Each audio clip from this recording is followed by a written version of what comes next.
She's the first woman and Asian in history to be elected as a senior fellow, the highest elected technical title of Texas Instruments, one of the 3 oldest technology corporations of the United States. She has accumulated 24 patents, including 4 pioneering ones in the U.S., playing an utmost important part in developing memory capacity of modern PCs. She's also considered as one of the 10 best speakers in the U.S., delivering speeches in prestigious universities and big corporations for the past 20 years.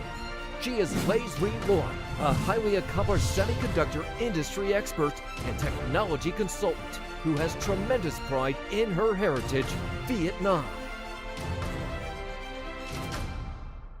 Hello and welcome to this edition of Talk Vietnam. The woman you've just met in the previous clip is a Vietnamese-American engineer who has had an exceptional career that it's hard to imagine her humble beginnings. She came to the United States at the age of 12 and her family barely had anything, but she went on to have incredible success in her field and more than that, to help others as well. And what is most important about her journey is her connection to her roots of being Vietnamese. Well, very lucky now to have on our Talk Vietnam show this time, Ms. Lê Duy Loan. Thank you very much, Ms. Duy Loan, for joining us here on Talk Vietnam. Sure. Now, first of all, I want to go back a little bit and talk about, your successful path so far, your successful career.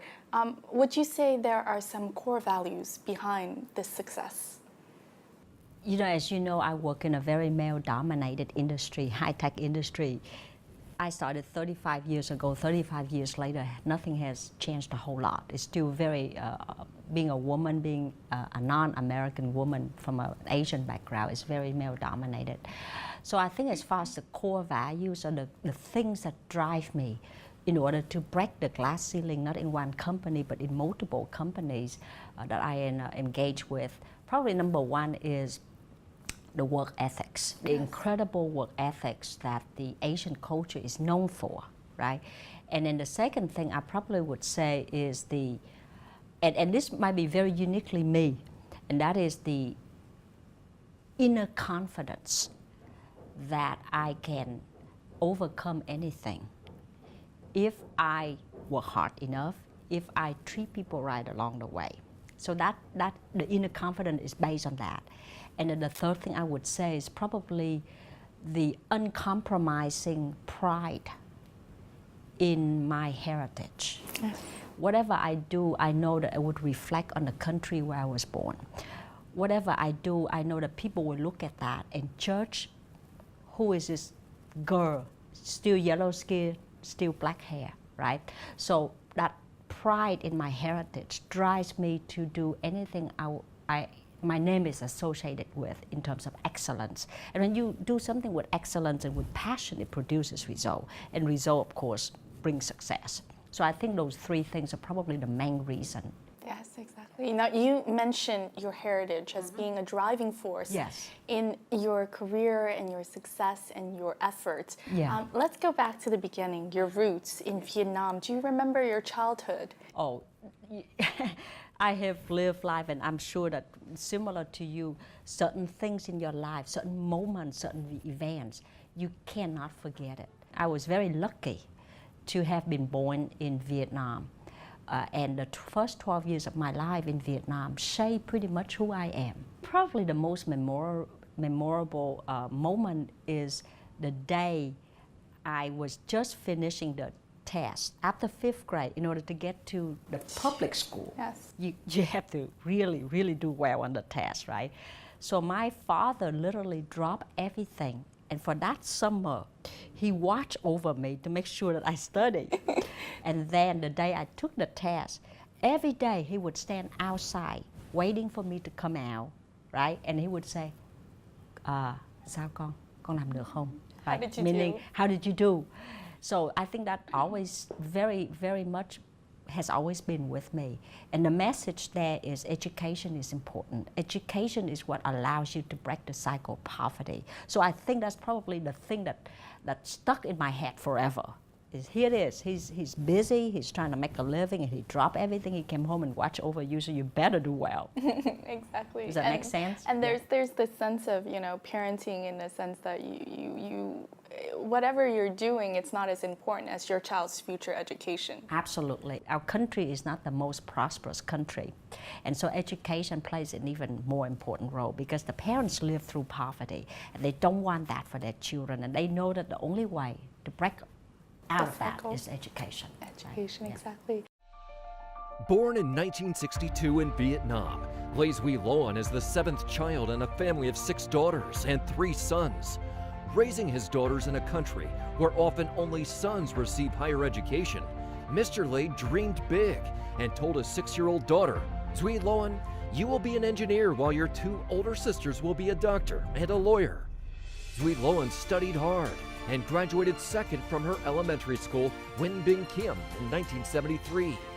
Coming to the U.S. at the age of 12, Duy Loan taught herself English at night after the rest of the family had gone to bed. And she worked diligently on her studies and to acclimate to a culture that was quite different from that of Vietnam. Tell us about, you know, your first years going to school in this completely new country. Oh, that was fun year and then so sad years. I was fluent in French. I kept a diary in French when I was in Vietnam, but I didn't even know what no or yes mean. Yes, exactly. Nothing in English. But I went to school. I dropped out 2 grades. I almost finished 7th grade at the famous Trưng Vương School. Yes. Okay, and because I couldn't speak a word of English, we decided, okay, you have to drop out so that you can mingle with little kids and learn English better. Yeah. So I dropped out 2 grades. And the first few 6 weeks in America, the grades are based on every 6 weeks. Yes. And there was no grade, no ability to grade anything because I couldn't do anything. But math and art were good. That was really good, right? And then at the end of the last 6 weeks period, I got all A's. Oh. Okay, so I was very proud. So I went up to my teacher and said, Mrs. Perkins, now that I got all A's, can I skip to 9th grade, which is where I should be if I were in Vietnam? And Mrs. Perkins looked at me, and I guess her facial expression is, you gotta be kidding me, right? Because in 9th grade, you have to start studying Juliet, Romeo and Juliet. And literature is very difficult, right? Oh, I don't think so. I don't think you can make it, right? But boy, when you want something, you figure it out. We went to a second school where there's the 1st grade, the high school, and say, okay, we've been in America for a year learning English. And if we were in Vietnam, we would be in 9th grade. Yes. So they sort of testing my English, and it was still very weak, you know, very, very weak. And they gave me a condition. If you can do well, okay, then you can stay. But if after 6 weeks your English is still not good, then you're gonna have to go down. Back to 7th grade. Boy, talking about working hard. I think I worked my butt off. Partner language, yes. I worked myself off. I worked so hard. You had a motivation. Motivation. And I eventually finished 9th grade all A's. Okay, and then I think halfway through that, the teacher asked me to teach the class in physics, in chemistry, and so on. Yes. And so after that, then I just went on and I skipped a few more grades and I graduated at 16. Yes, exactly. How was it graduating at 16? I mean, going from a point where you were pushed back 2 years to the point where you're graduating 2 years before the entire class. You know, the surprising thing to you is I don't think my mom had any idea whether I was doing good in school or not, because she was too busy herself, right? Trying to find work, making a living, learning English. You think it was hard for me. Think about how hard it is for the older generation. And especially she didn't have her husband, her older son either, right? So on the day of graduation, I said, Mom, tonight or tomorrow night, the next day, I need you to take off from work, right? What for? I say, to attend my graduation. And she didn't even know that you were going to graduate. I think on the night of the graduation, I was in front of 3,000. We did it in the open sky. 3,000 people, students and the parents and the grandparents and all of that. When I got up on the stage, I think, and delivered a valedictorian speech. Yes. That's when she knew I think I graduated at the top of my class. Yes. So I think it was really a moment of pride. A moment of pride in the sense that I've been able to overcome. I've been able to bring honor to the family. I've been able to bring honor my father's wish and importance of education. And I was proud to be Vietnamese American.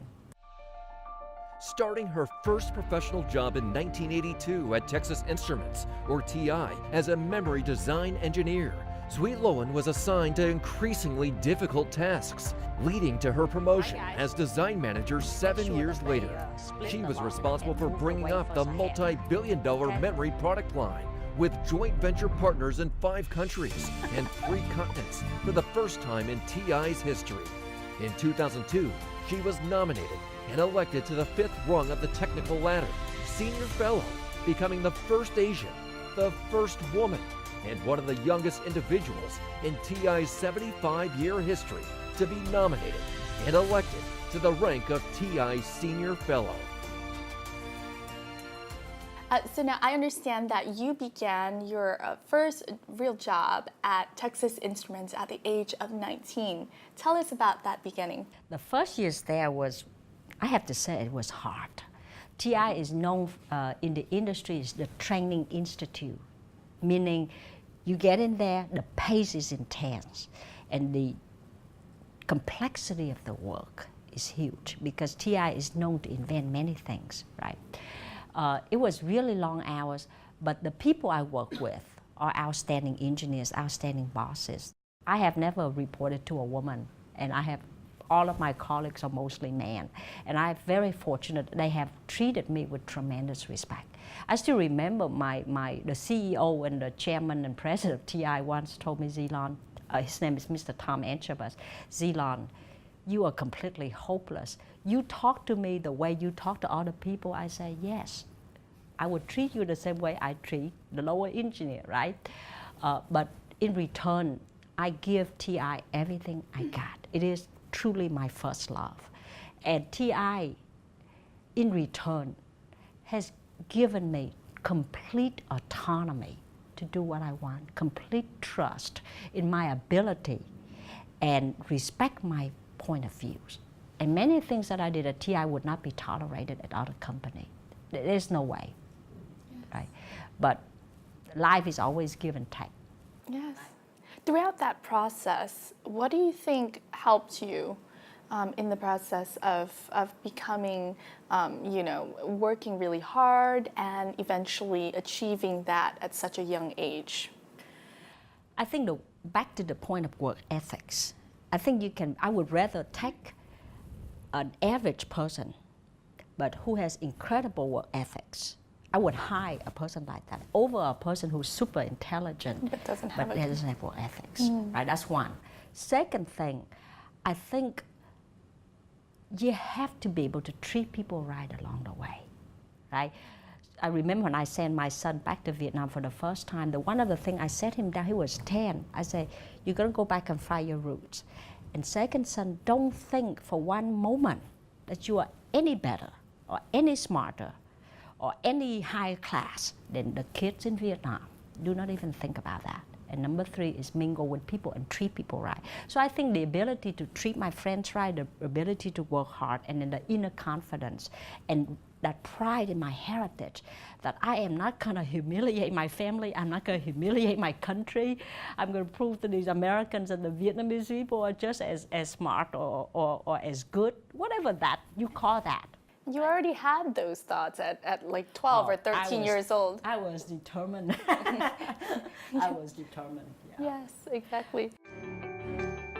Besides a successful career, Duy Loan remains firmly committed to the development and well-being of her 2 sons, Dao Ly Quy Dong and Dao Ly Quy Dan. They were not given a separate Vietnamese name and American name like many others, but instead only one name that shares the same spelling and phonetic sound in both languages.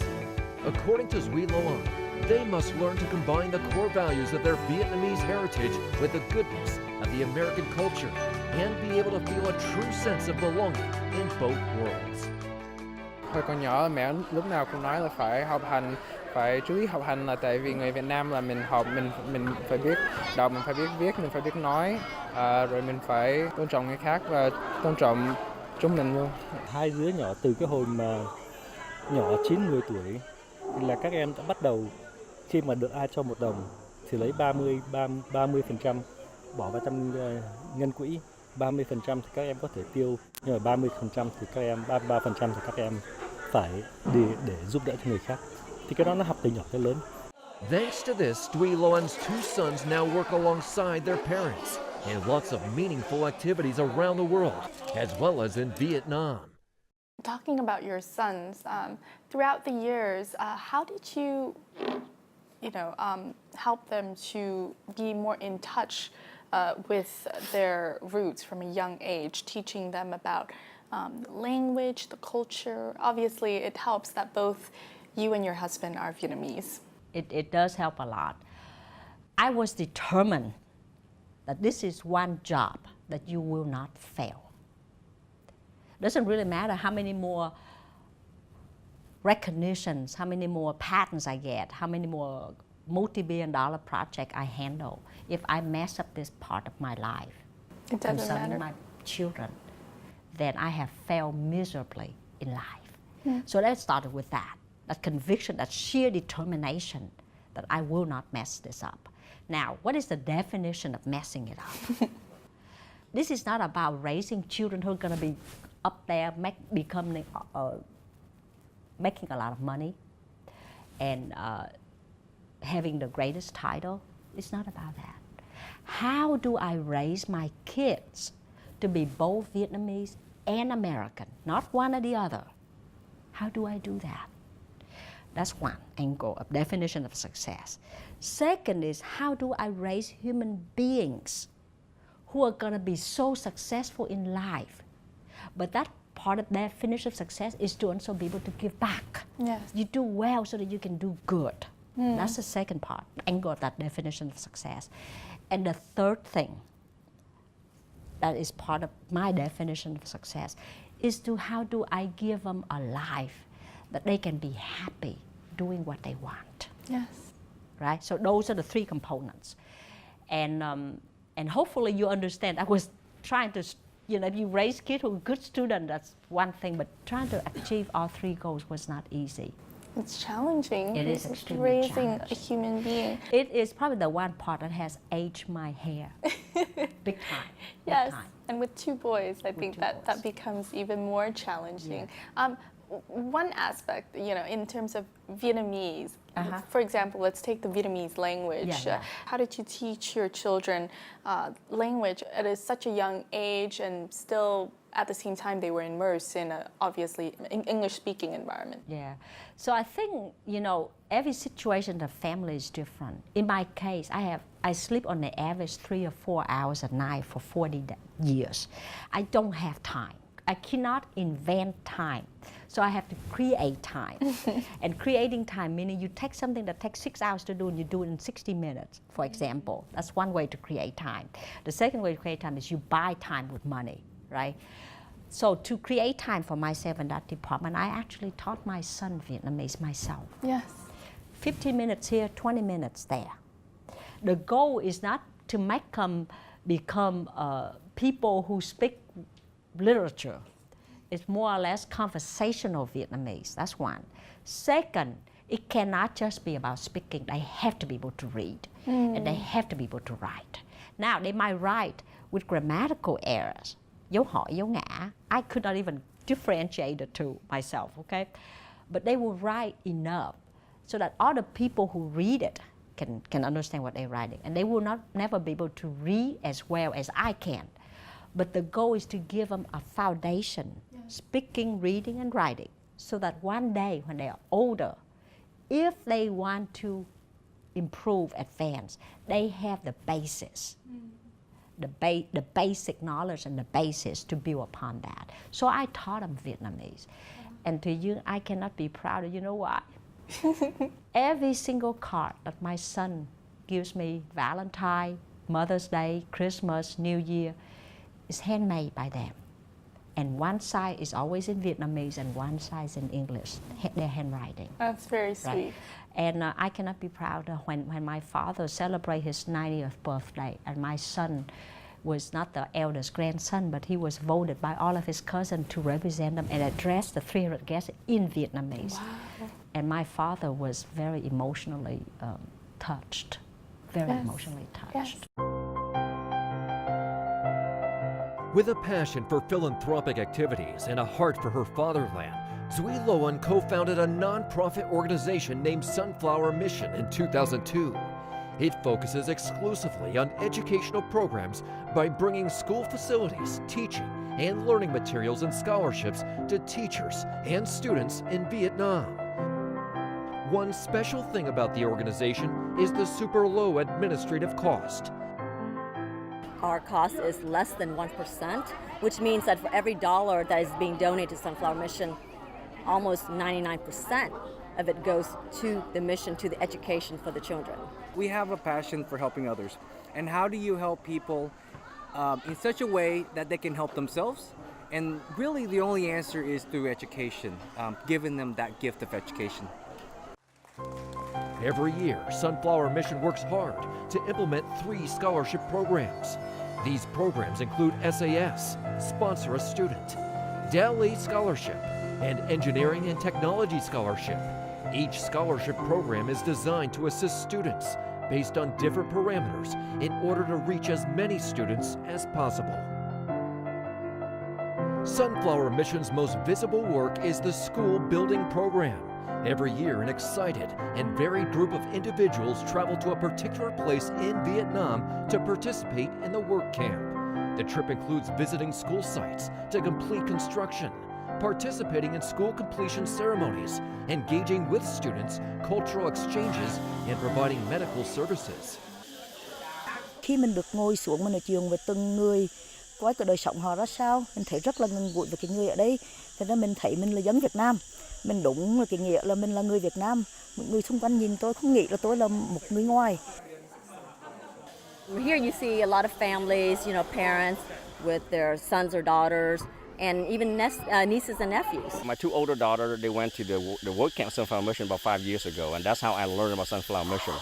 So we took our sons back to Vietnam 2 years ago, and they really enjoy it, and they request to go again. That's why we decided to join this year. My brother and I, we became aware of how these kids are eager to learn, but they need schools and things to help them. I'm with my dad, my mom, and my little brother, and we're here as a family helping to build a school on this mission trip.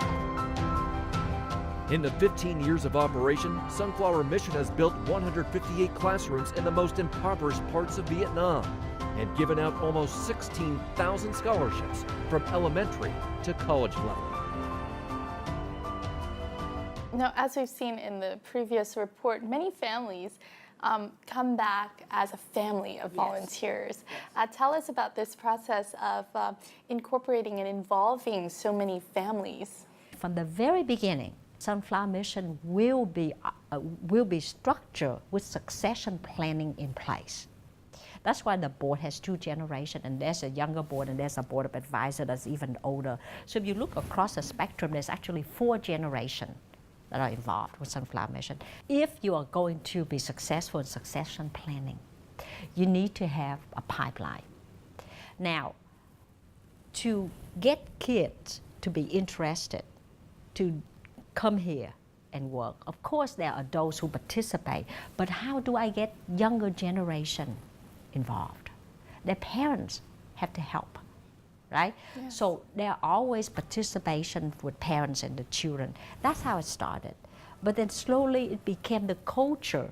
The parents want to come, and the kids come and work hard. And the parents would make comment to me, my goodness, I've never seen my kids work so hard, so proud. And then the kids would see the parents, wow, my father is completely different. He's not the normal father that yell and scream at me at home, and here he is. He's so cool, he works by my side, he never complains. So that mutual understanding, that love, that bond is also enhanced, yes. right? So Sunflower Mission is always about family. So even at this work camp, you would see several families, my family included, that have father and kids, or mother and kids, or father and mother and kids. And of course, there are people who travel by themselves, but that's the exception, and they're usually the younger professionals. Yes. In this 15th year, Sunflower Mission travels to the Ting Nuc project in Quang Nam, Vietnam. This marks the largest work camp to date, with 70 volunteers completing 2 schools and participating in Lego and robotics workshops, English language classes,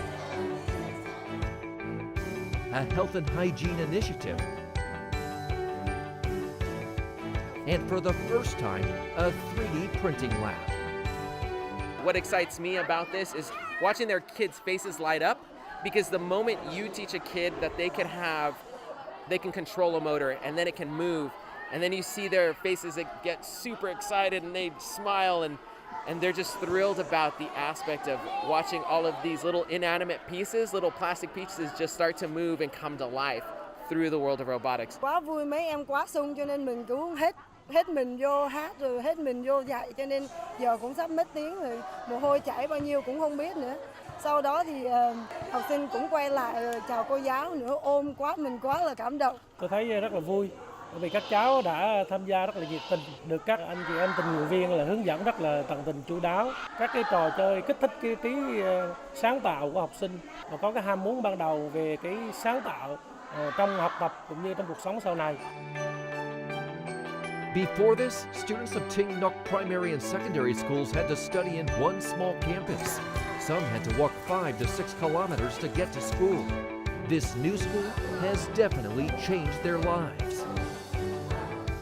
Có một lần xây trường ở Huế, khi cái trường gần xong, có một bác đến thăm trường, thì bác chắc đang làm ruộng ở ngoài kia. Bác cầm tay, bác mắt thì chảy nước mắt ra. Bác bảo tôi thật là cảm ơn các anh đã mang về xây trường đẹp, xây trường an toàn cho con em chúng tôi học. Thành ra những cái lời nói nhỏ như vậy là cái năng lượng để mà thúc đẩy mình tiếp tục làm. Và mình biết là mình sẽ làm cái gì mà có hữu ích cho đồng bào địa phương. The sunflower, resilient and bright, always grows towards the sun. It symbolizes strength, hope, and growth. Like sunflowers, the organization hopes with a proper educational nourishment, children of Vietnam will also grow. Mong chúng ta có thể truyền đạt được cho con em chúng ta niềm tự hào dân tộc, để chúng mang lại vẻ vang cho gia đình nói riêng và cho Tổ quốc Việt Nam nói chung. Để chúng luôn kiêu hùng xác nhận: mẹ ơi, con là người Việt Nam, con da vàng với dòng máu hiên ngang.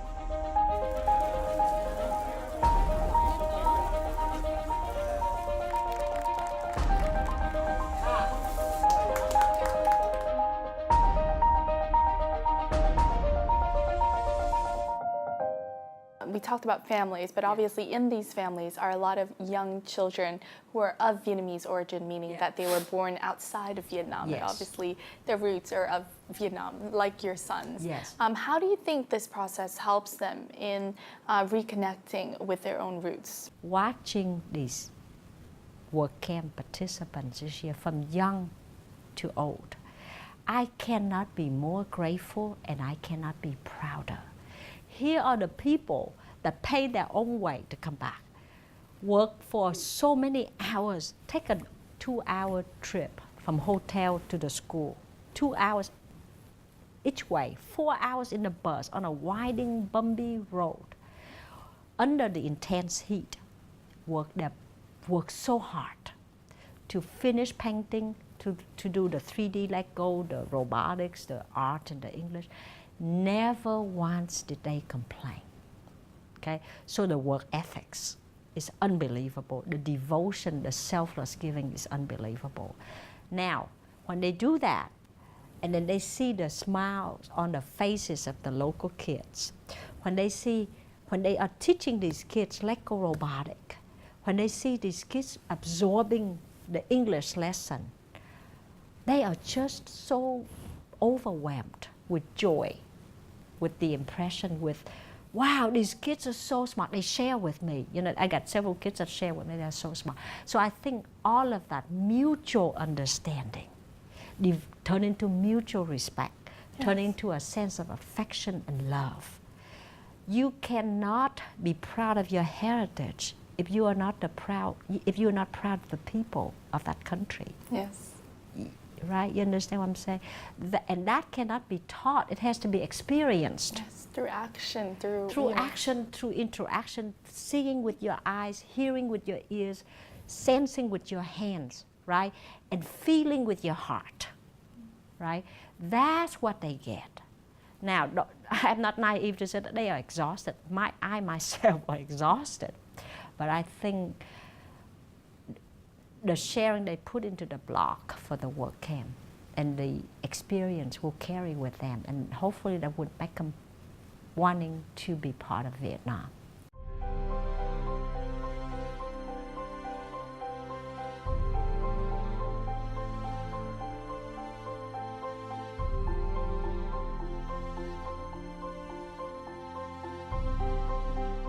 Có nhiều em đi qua Work Camp 16, 17 tuổi, 18 tuổi mà cả đời chưa có bao giờ phải làm bất cứ cái gì hết. Ăn cơm xong không cần phải mang cái chén xuống dưới nhà. Thì đi qua đây ngày đầu tiên không muốn làm gì hết. Nhưng mà ngày thứ hai đó thì bắt đầu thấy mọi người làm, cũng thấy tham dự. Rồi ngày thứ ba là hăng hái làm. Đi ra ngoài nhặt đá, đi ra ngoài đào lỗ, đi ra ngoài khiêng, đi ngoài sơn. Bố mẹ chúng có nhiều các em đi theo, đứng bên cạnh bảo cả đời không bao giờ thấy con mình làm cái gì hết, nhưng mà ra đây thấy nó hăng hái nó làm. Không hiểu sao, còn trời còn nóng mấy đi nữa mà làm việc cực mấy đi nữa cháu vẫn thích. Tối về nói mình năm sau mình đi lại nhé mẹ. Some of us tend to lose sight of where we're from, and a lot of us tend to like assimilate into like American culture. You know, I personally do that too, to some extent. You know, but I think it's important to remember like your heritage and where you're from.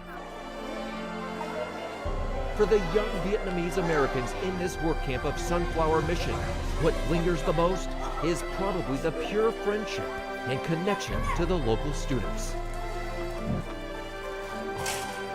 Rewarding parts is like seeing the like smiles of the kids, and then they remember your name and they call you G, and like they want to like be friends with you and talk to you and tell them about their life to you. And you know, it's something inside of you. Even though you are born in a different country, you live in a different country, you still have that cultural connection. You still eat the same food, you still share the same language. So in a way, that connection's only grown over time.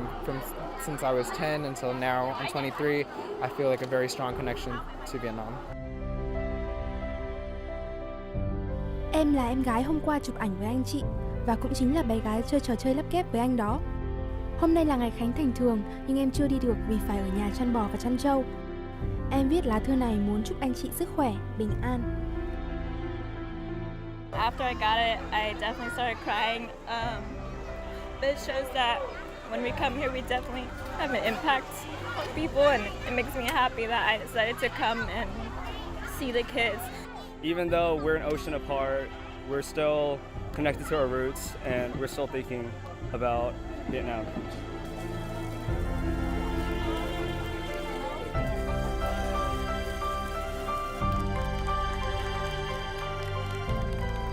Looking back at the Sunflower Mission for the past 15 years, how do you feel? I am extremely grateful to you. I'm so grateful to all the volunteers, to all the kids, to all the donors, to all the supporters. So one sense of it is tremendous gratitude. The second feeling is a sense of pride. If all out of the 10,000 people that go to Sunflower Mission School, or out of thousands of scholarship recipients, if just one of them becomes somebody's tomorrow that knows and understand that life is not about yourself, then we would have been successful from the Vietnam side. And then from the America side, if the younger generation grew up and they become true global leaders who have open-minded, different view, the ability to listen, the ability to don't think that you are better than other people, and they have compassion in their heart, they have inner confidence in their gut, they want to give back, they treat people right along the way, they are proud of their heritage, then that would be really awesome. And I already have seen evidence of that. I've seen evidence of that again and again in many kids. Would you say that is your proudest achievement? And it's not about me. This is Sunflower Mission, not mine. Sunflower Mission proudest achievement. that academic excellence is one thing, that leadership's development is another thing, and the connection to find out who you really are. Yes. You cannot go places unless you remember where you come from. Exactly. Going back now to your own children, your sons, that you said that they grew up with Sunflower Mission. Yes. Tell us about some of the memorable experiences that you and your sons and your family had with the Sunflower Mission and going back here. When my first son came to Vietnam for the first time, he was 10. You're talking about 14 years ago. The condition was not safe from a hygiene perspective, from a communication perspective, but the boy did great. Then when he came back, I asked him to write an essay. And he asked for permission to write in English so that he can write and articulate himself much better. I said, sure. And some of the things he said in that essay just stunned me, especially the last part of the saying. And I was in a different town when I read that, and I literally choked up. He wrote something to the effect that as I stand there for the first time looking at Vietnam, I know why Sunflower Mission does what it does, and I know what I can do to help. And I also feel like I belong here. Here's a 10-year-old, never set foot in Vietnam, raised in, he's been pampered and taken care of very well in America. And yes, he feels a connection to the kids, to Vietnam. That is probably one of my most proudest moments in my life, that yes, thank God, 10 years. He feels a connection. You did not mess up. Yeah, no, thank God for that.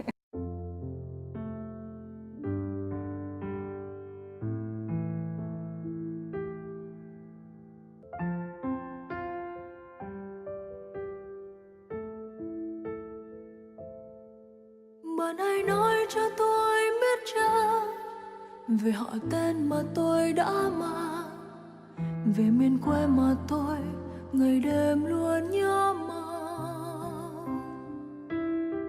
Lòng tôi mong biết đất nước tôi, đất nước đã có bao đời, được nhìn bằng đôi mắt của mình, được trở về cội nguồn của tôi. Hiểu được cái làng, cái xã, cái cây dừa, cái miếng ruộng nó như thế nào thì mới cảm thông được, mới bắt đầu yêu được cái cảnh quê, yêu được cái làng, cái xóm.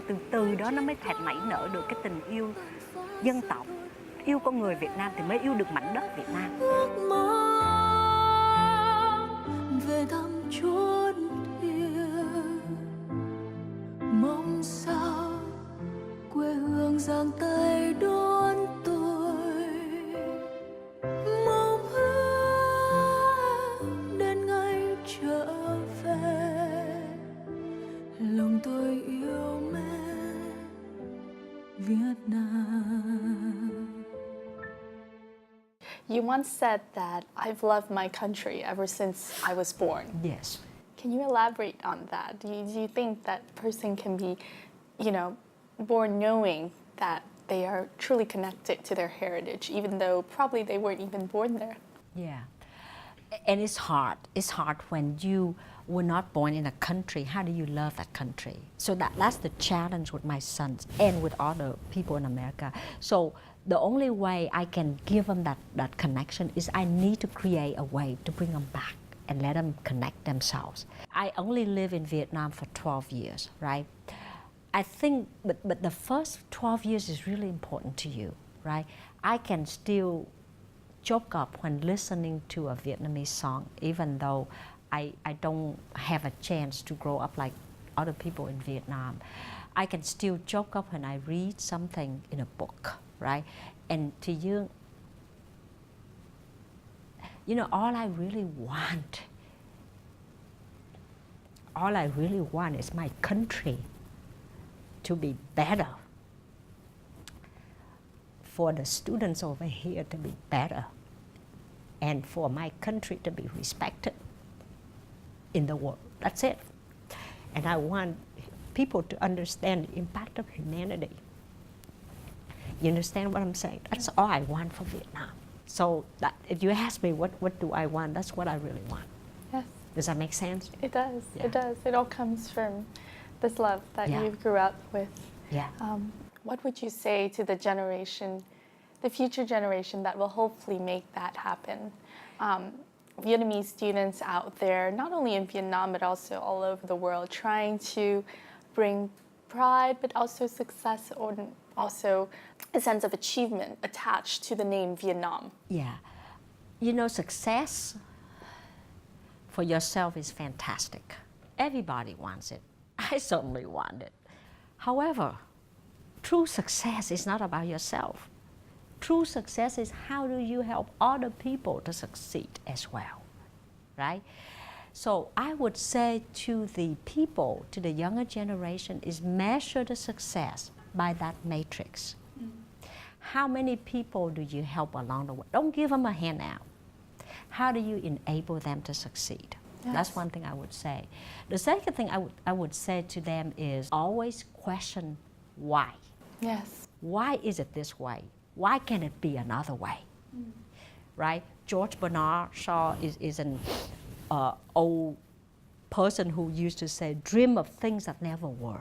Yes. And I always want to tell my friends, okay, that's great, but always have the audacity to believe that they are. That goes back to the conviction to believe. It's true, and I thank you so much for coming onto our show and sharing that conviction of yours. And I wish you all the best of luck. No, thank you for having me and making time. And I wish you success. Thank you. And that has also wrapped up this edition, this very inspiring edition to myself, and I hope to you, with Duy Loan and her wonderful story and her sunflower mission about helping others and inspiring others to succeed and impact community and help others on the way. Thank you very much for joining us, and we'll see you more next time here in Talk Vietnam. Goodbye for now.